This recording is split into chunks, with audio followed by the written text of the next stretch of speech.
नमस्ते, मैं वंदना सिंह। स्वागत है आपका हिंदी पाठशाला में। आज मैं आपके लिए बहुत प्यारी कहानी लेके आई हूँ। इस कहानी का सीख है, हमें कभी किसी को छोटा नहीं समझना चाहिए, चाहे वो कोई जीव जंतु भी क्यों न हो, क्योंकि एक छोटा से छोटा जीव जंतु भी अपने सामने ताकतवर शत्रुओं को पछाड़ सकती है ना। आपने सुना है ना, एक चींटी भी हाथी को अच्छी सीख दे सकती है। इसीलिए ये कहानी बहुत प्यारी है, ध्यान से सुनना, जरूर आपको अच्छा लगेगा। इस कहानी का नाम है रानी चींटी। जंगल, उसमें एक घमंडी शेर रहता था। शेर को अपने बल पर बहुत घमंड था। वह सभी को अपने से छोटा समझता था। एक दिन उसने घोषणा करवाई कि सभी लोग उसे आकर प्रणाम करें।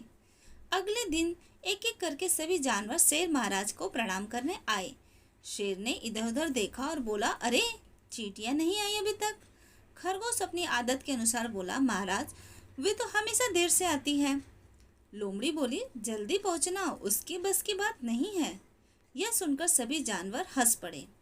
शेर लाल पीला हो गया। तब तक रानी चींटी अपनी सेना के साथ वहां आ गई। शेर बोला, कभी तो समय से आया करो, हमेशा देर से आती रहती हो।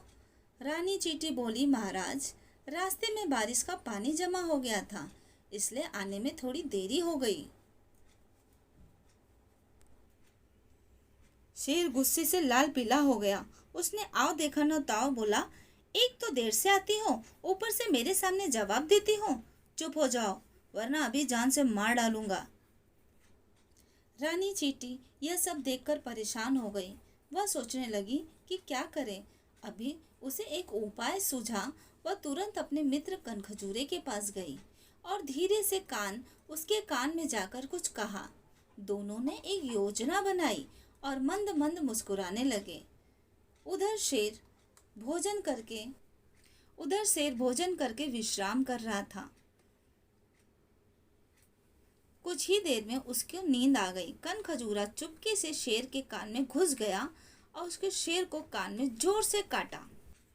कनखजूरा चुपके से शेर के कान में घुस गया, उसे जोर जोर से काट लिया। कान में जोर से काटा। अब तो शेर परेशान हो गया और दर्द से तड़प उठा। वह इधर उधर उछलने लगा, पर किसी ने भी उसका दर्द कम नहीं कर पाए। इतने में जंगल के सभी जानवर भी वहां आ गए। शेर के कान का दर्द बढ़ता ही जा रहा था, पर शेर की कोई मदद नहीं कर पा रहा था। तभी सभी जानवर कहने लगे, महाराज लगता है आपके कान में कोई कीड़ा घुस गया है। हमें रानी चींटी को बुलाना चाहिए, वो अवश्य। तभी रानी चींटी अपनी सेना के साथ शेर के पास पहुंचती है। शेर ने रानी चींटी से गिड़गिड़ाया और मदद मांगा कि चींटी रानी मेरी मदद कीजिए, मुझे बहुत दर्द हो रहा है। रानी चींटी मंद मंद मुस्कुराई और वो शेर के कान पर चढ़ गई। वहां पहुंचकर उसने कनखजूरे को आवाज लगाई, धन्यवाद मित्र, अब तुम बाहर आ सकते हो। रानी चींटी की आवाज सुनकर कनखजूरा झटपट बाहर आ गया। उसके बाहर आते ही शेर को दर्द से छुटकारा मिल गया। शेर बोला, चींटी बहन मुझे क्षमा कर दीजिए, मेरी समझ में आ गया है कि कभी किसी को हमें छोटा नहीं समझना चाहिए। यह देखकर रानी चींटी मुस्कुराती हुई वहां से चले गई। इस प्रकार एक नन्हे से कनखजूरे और चींटी ने शेर का घमंड चूर चूर कर दिया है। तो बच्चों, इस कहानी से हमें यह सीख मिलती है कि हमें कभी घमंड नहीं करना चाहिए, क्योंकि एक छोटे से छोटा जीव जंतु भी ताकतवर शत्रु को पछाड़ सकता है।